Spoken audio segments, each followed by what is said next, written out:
દર્શક મિત્રો, હું પરેશ ચૌહાણ, આપ નિહાળી રહ્યા છો લીડ મહુવા ન્યૂઝ. સમાચારોમાં આપનું સ્વાગત છે. હવે સમાચારો નિહાળીશું વિસ્તારપૂર્વક.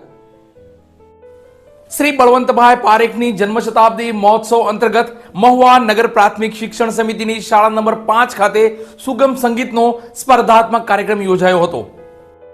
શ્રી બળવંતભાઈ પારેખ જન્મ શતાબ્દી મહોત્સવ અંતર્ગત અને નૂતન સંગીત વિદ્યાલયના સંયુક્ત ઉપક્રમે સુગમ સંગીતનો સ્પર્ધાત્મક કાર્યક્રમનું આયોજન મહુવા નગર પ્રાથમિક શિક્ષણ સમિતિની શાળા નંબર 5 ખાતે કરવામાં આવ્યું હતું.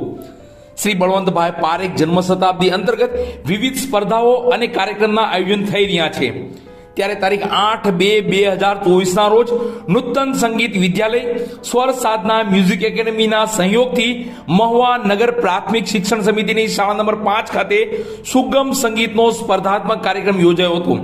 જેમાં ગાયન સ્પર્ધા તો તબલા વાદન સ્પર્ધાનું સંગીતમય સુરીલું આયોજન કરાયું હતું. જેમાં ઉત્સાહભેર 57 સ્પર્ધકોએ ભાગ લીધો હતો. આ સંગીતમય કાર્યક્રમમાં ખાસ છાયાબેન અને કેતકીબેન દેસાઈ દ્વારા સ્પર્ધકોને પ્રોત્સાહિત કરી યોગ્ય વાતાવરણ અને સાધનો પૂરા પાડી જહેમત ઉઠાવી સ્પર્ધાત્મક કાર્યક્રમને સફળ કર્યો હતો. આ સ્પર્ધાત્મક કાર્યક્રમમાં નિર્ણાયક તરીકે નાઝીરાબેન લાંગડા, નિસરાબેન મહેતા, ધારા જોશી, મિત જોશી વગેરે દ્વારા ઝીણવટભરી પ્રતિક્રિયાઓને નજરમાં રાખી યોગ્ય નિર્ણય લેવાયો હતો. અત્રે ઉલ્લેખનીય છે કે શ્રી બળવંતભાઈ પારેખ જન્મ શતાબ્દી મહોત્સવ અંતર્ગત યોજાયેલી તમામ સ્પર્ધાના વિજેતાઓને ઇનામ આપી પ્રોત્સાહિત પણ કરાશે અને તેના માટે સમાપન કાર્યક્રમનું આયોજન થનાર છે. નમસ્તે. ગ્રામ નિર્માણ સમાજ આયોજિત બળવંતભાઈ પારેખ જન્મ શતાબ્દી નિમિત્તે શાળા નંબર 5 સુગમ સંગીત ગાયન અને તબલા વાદન કોમ્પિટિશનનું આયોજન કરવામાં આવેલ હતું. તેમાં 40 થી વધુ બાળકોએ ભાગ લીધેલો હતો અને બધાય બાળકોએ પોતાનો ટેલેન્ટ દેખાડ્યો અને બધાએ નિર્ણાયકો પણ કન્ફ્યુઝ થઈ ગયા કે કઈ રીતે બાળકોનો નિર્ણય આપવો.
મહુવાના જાણીતા ડોક્ટરે પોતાના માતૃશ્રીની પુણ્યતિથિ નિમિત્તે સત્કાર્ય કરી સંસ્કારોની સુવાસ ફેલાવી પોતાના વતન ખાતે જઈ પ્રાથમિક શાળામાં બાળકોને બુકોનું વિતરણ કર્યું.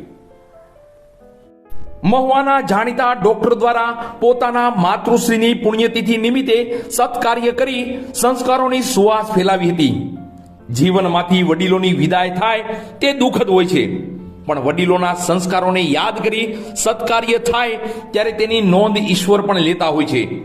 ત્યારે આવું જ એક સત્કાર્ય વડીલોની વિદાય બાદ તેને યાદ કરી મહુવાના જાણીતા ડોક્ટર કમલેશભાઈ જોશીએ કર્યું હતું. ડોક્ટર કમલેશભાઈ જોશીએ પોતાનું પ્રાથમિક શિક્ષણ રાજુલા તાલુકાની ઉચિયા ગામની પ્રાથમિક શાળામાં લીધું હતું. વતનનું ઋણ ચૂકવવા અને તેમના માતૃશ્રી સ્વ વિજયાબેન દેવશંકરભાઈ જોશીની યાદમાં તો પિતાશ્રી દેવશંકરભાઈ, રતિભાઈ, મહેશ દાદા દ્વારા વતનના જતનની ભાવના સાથે અને ડોક્ટર કમલેશભાઈ જોશીના માતૃશ્રીની પુણ્યતિથિ નિમિત્તે ઉચિયા પ્રાથમિક શાળાના બાળકોને બુકો વિતરણ કરાઈ હતી. તો સાથે જ શાળાના બાળકો અને શિક્ષકગણને મોં મીઠા કરાવવામાં આવ્યા હતા. આ કાર્ય પાછળનો હેતુ ફક્ત ને ફક્ત વતનનું ઋણ ચૂકવવા અને માતાના સંસ્કારોનું સિંચન રૂપી હતું. આ તકે ધીરજભાઈ પુરોહિત, જોરુભાઈ, દેવાતભાઈ, દિલુભાઈ તેમજ શાળાના આચાર્ય, શિક્ષકગણ અને સમસ્ત ઉચિયા ગામના આગેવાનો ઉપસ્થિત રહ્યા હતા. તો ખાસ નર્મદા કંપનીના પટેલ સાહેબ પણ હાજર રહ્યા હતા. ટૂંકમાં માતૃશ્રીના સંસ્કારોને ઉજાગર કરી વતનનું ઋણ ચૂકવી એક સુંદર કાર્ય થયું હતું. શું તમે મસ્ત મોટા લાઇટ બિલ ભરવાથી કંટાળી ગયા છો? અમો તમોને કરીશું મદદ. રાજાણી મોટર્સ લઈને આવે છે ફાર્મસન બ્રાન્ડ અદાણીની પેનલ. અમોને મળ્યા બાદ લાઇટ બિલ ભરવામાંથી તમને મળશે મુક્તિ. તો એન્વાયરમેન્ટને થતું નુકસાન પણ અટકશે. તમારા મકાનની છત અને કોમર્શિયલ બિલ્ડિંગ પર લગાવો ફાર્મસન બ્રાન્ડ અદાણીની પેનલ. આજે જ મુલાકાત કરો રાજાણી મોટર્સ. 1 કિલો વોટ થી 10 કિલો વોટ જે ઘર વપરાશ માટે, તો 5 કિલો વોટ થી 1 મેગા વોટ સુધી કોમર્શિયલ ઉપયોગ માટે તમામ રૂફટોપ સિસ્ટમ હાજર સ્ટોકમાં જ મળશે. સામાન્ય 8 દિવસની પ્રોસેસ અને 15 દિવસમાં તમારી રૂફટોપ સિસ્ટમ કાર્યરત.